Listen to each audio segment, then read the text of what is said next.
Durante 35 años, los revisionistas han luchado por demoler a Stalin. Una vez Stalin demolido, Lenin ha sido liquidado en un abrir y cerrar de ojos. Khrushchev se encarnizó contra Stalin. Gorbachov lo ha rematado, llevando a cabo, en el curso de los 5 años de su glasnost, una verdadera cruzada contra el stalinismo. ¿Os habéis dado cuenta de que el desmontaje de las estatuas de Lenin no ha sido precedida por una campaña política contra su obra? Bastó con la campaña contra Stalin. Una vez todas las ideas políticas de Stalin atacadas, denigradas, demolidas, se llegó a la constatación de que la campaña había servido también para liquidar las ideas de Lenin. Khrushchev comenzó su obra destructiva afirmando que criticaba los errores de Stalin con el fin de restablecer el leninismo en su pureza original y mejorar el sistema comunista. Gorbachov hizo las mismas promesas demagógicas para desorientar a las fuerzas de izquierdas. Hoy debemos rendirnos ante la evidencia. Bajo el pretexto de volver a Lenin, se ha hecho entrar al zarismo. Bajo el pretexto de mejorar el comunismo, se ha resucitado al capitalismo salvaje. No es por azar si encontramos en nuestros días, en casi todas las publicaciones burguesas y pequeño burguesas en boga, las calumnias y las mentiras a propósito de Stalin que encontrábamos en la prensa nazi durante la guerra.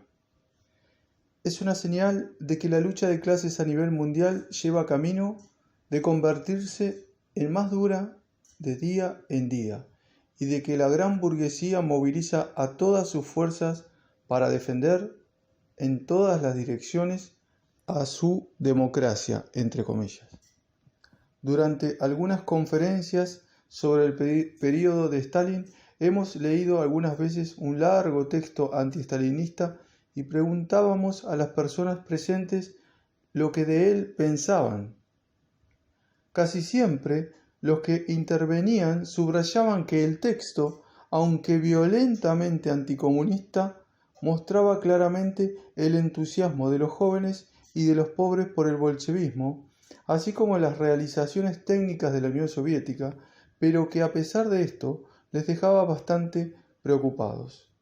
Luego revelábamos al auditorio que el texto que habíamos leído era un texto nazi, publicado en Signal número 24 de 1943, en plena guerra. Las campañas anti-stalinistas llevadas a cabo por las democracias, entre comillas, occidentales entre 1989 y el 91 han sido a menudo mucho más virulentas y calumniosas que las llevadas a cabo en el curso de los años 30 por los nazis, debido a que en nuestros días ya no existen las grandes realizaciones comunistas de los años 30 para hacer de contrapeso a las calumnias, como tampoco existen las fuerzas políticas significativas capaces de tomar la defensa de la experiencia soviética bajo Stalin. La mayor parte de los hombres de izquierdas han leído algunas obras consagradas a las actividades de la CIA y de los servicios secretos occidentales, y han aprendido que la guerra psicológica y política es una rama aparte y extremadamente importante de la guerra total moderna. La calumnia, la intoxicación, la provocación, la explotación de las divergencias, la exacerbación de las contradicciones, la satanización del adversario, la acumulación de crímenes cargados a las espaldas del adversario, son las tácticas habituales, recurrentes de los servicios secretos occidentales en la guerra moderna.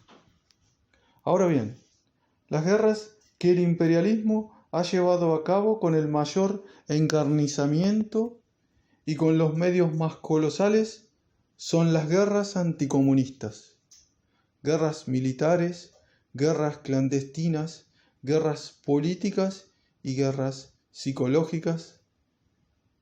¿No es la evidencia misma que la campaña contra Stalin se ha convertido en el centro de todos los combates ideológicos llevados a cabo contra el socialismo y el comunismo? Los portavoces oficiales de la máquina de guerra americana, Kissinger y Brzezinski, han elogiado las obras de Solzhenitsyn y de Conquest, que eran también, como por azar, dos autores en boga entre los socialdemócratas, los trotskistas y los anarquistas. En cuanto a estos especialistas del anticomunismo, ¿no hubiese sido más objetivo que en vez de descubrir la verdad sobre Stalin, entre comillas, hubieran puesto al descubierto los hilos de la guerra psicológica y política llevada a cabo por la CIA? Sobre los 5 continentes, todas las fuerzas de derechas y de la ultraderecha se han encarnizado tanto contra Stalin, utilizando los medios más colosales y con tal frenesí que ningún auténtico revolucionario ha podido escapar a realizar una nueva evaluación sobre la obra de Stalin. Pues cada vez está más claro que la derecha se ha enconado contra Stalin para poder formular de inmediato sus conclusiones sobre la derrota histórica del comunismo y la quiebra ideológica y política del marxismo-leninismo. En efecto, cuando la burguesía proclama el fracaso definitivo del comunismo, está utilizando la lamentable derrota del revisionismo para reafirmar su odio hacia la obra grandiosa realizada en el pasado por Lenin y Stalin. Haciéndolo, piensa más en el porvenir que en pasado. La burguesía quiere hacer creer que el marxismo-leninismo está definitivamente enterrado, porque se da perfectamente cuenta de la actualidad y de la vitalidad del análisis comunista. La burguesía dispone de una plétora de cuadros capaces de hacer evaluaciones científicas, entre comillas, y del desarrollo del mundo, entre comillas, así como de prever mayores crisis, trastornos de una amplitud planetaria y guerras de todo género. Después del restablecimiento del capitalismo en la Europa del Este y en la Unión Soviética, todas las contradicciones del sistema imperialista mundial se encuentran exacerbadas. De cara al abismo del paro, de la miseria, de la explotación y de las guerras que se abren ante las masas trabajadoras del mundo entero, solo el marxismo-leninismo es capaz de mostrar la única vía de salida. Solo el marxismo-leninismo puede aportar a las masas trabajadoras del mundo capitalista y a los pueblos oprimidos del tercer mundo las armas para su liberación. Todo el alboroto sobre el fin del comunismo lo que intenta es desarmar, con la visión puesta en las grandes luchas futuras, a las masas oprimidas del mundo entero. La defensa de la obra de Stalin, que es por esencia la defensa del marxismo-leninismo, es una tarea actual y presente para hacer frente a la realidad de la lucha de clases bajo el nuevo orden mundial. La obra de Stalin es de una actualidad candente tanto en los antiguos países socialistas como en los países que mantienen su orientación socialista, en los países del tercer mundo como en los países imperialistas. Stalin está en el centro de la actualidad en los antiguos países socialistas. Después de la restauración capitalista en la Unión Soviética, la obra de Stalin ha alcanzado una gran importancia para comprender los mecanismos de la lucha de clases bajo el socialismo. Existe una estrecha interrelación entre la restauración del capitalismo, a la que hemos asistido, y la virulenta campaña contra Stalin que le precedió. Los estallidos de odio contra el hombre que murió en 1953 pueden, a primera vista, parecer extraños y hasta incomprensibles. Durante los 20 años que han precedido a la llegada de Gorbachov, Brezhnev ha encarnado a la burocracia, el estancamiento, la corrupción y el militarismo. Pero ni en la Unión Soviética ni en el mundo libre habíamos asistido, ni contra Brezhnev, a una campaña tan virulenta, cruel y rabiosa como la que ha caracterizado la cruzada anti-Stalin. Es evidente que en el curso de los últimos años, todos los fanáticos del capitalismo y del imperialismo, para acabar con lo que queda de socialismo en la Unión Soviética, han tomado a Stalin como diana. La desastrosa desviación iniciada por Khrushchev muestra, por oposición, la pertinencia de la mayor parte de las ideas enunciadas por Stalin. Stalin afirmaba que la lucha de clases continuaba bajo el socialismo, que las antiguas fuerzas feudales y burguesas no abandonan el combate por la restauración y que los oportunistas en el seno del partido, los trotskistas, los bujarinistas y los nacionalistas burgueses ayudaban a las clases y capas antisociales a reagrupar sus fuerzas. Khrushchev declaró que estas tesis eran aberrantes y conducían a la arbitrariedad. Pero en 1992, la figura maciza del zar Boris se levanta como un monumento testimoniando la justeza del análisis de Stalin. Los adversarios de la dictadura del proletariado no han cesado de afirmar que Stalin encarnaba no a la dictadura de los trabajadores, sino a su propia dictadura autocrática. La palabra gulag devino sinónimo de dictadura staliniana. Ahora bien, los que estaban en los gulag del tiempo de Stalin forman parte hoy de la nueva burguesía en el poder. Demoler a Stalin era hacer renacer la democracia socialista.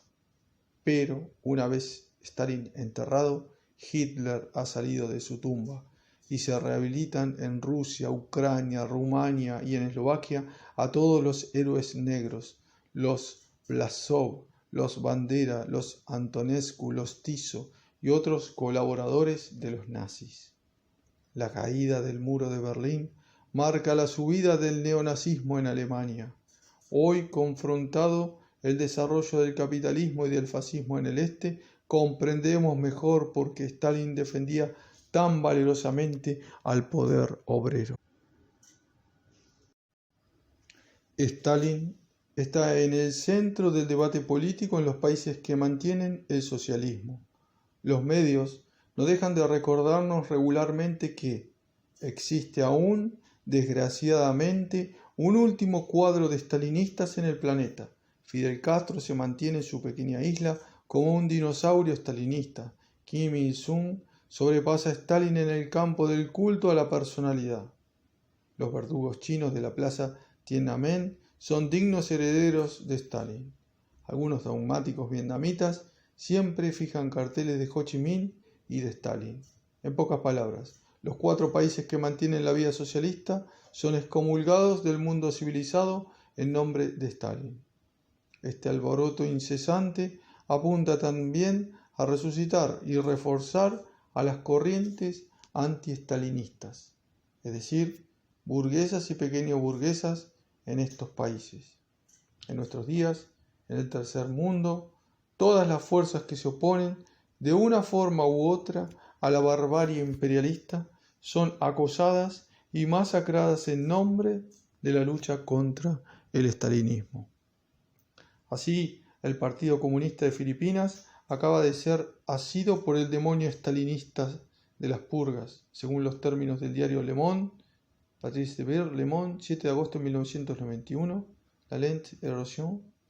Según un folleto del grupo Maison, hay estalinistas, entre comillas, del Frente Popular de Liberación de Tigray que acaban de tomar el poder en Addis Abeba. En el Perú también se escuchan aún las tesis mao-estalinistas. Esta lengua de madera de otro anciano, entre comillas, según dice el señor Marcel Niedergang en Le Monde.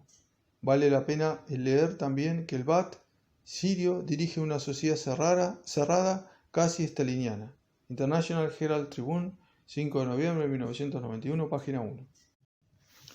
En plena guerra del Golfo, un periódico nos relataba informaciones de una hoja soviética en la que, comparando una foto de Stalin y de Saddam Hussein, creían saber que Saddam era un hijo ilegítimo del gran georgiano. Y los energúmenos que han dado caza al valiente cura Aristide de Haití afirmaban seriamente que este último había instalado una dictadura totalitaria. La obra de Stalin es de una vital y abrasadora actualidad para todos los pueblos que han iniciado el combate revolucionario para acabar con la bestial dominación del imperialismo. Stalin representa, así como Lenin, la firmeza en la lucha de clases más encarnizada, más implacable. Stalin ha mostrado que en las situaciones más difíciles solo una actitud firme e inflexible hacia el enemigo de clase permite resolver los problemas fundamentales de las masas trabajadoras. La actitud conciliadora, oportunista, derrotista y capituladora conduce necesariamente a la catástrofe y a la revancha sanguinaria de las fuerzas reaccionarias.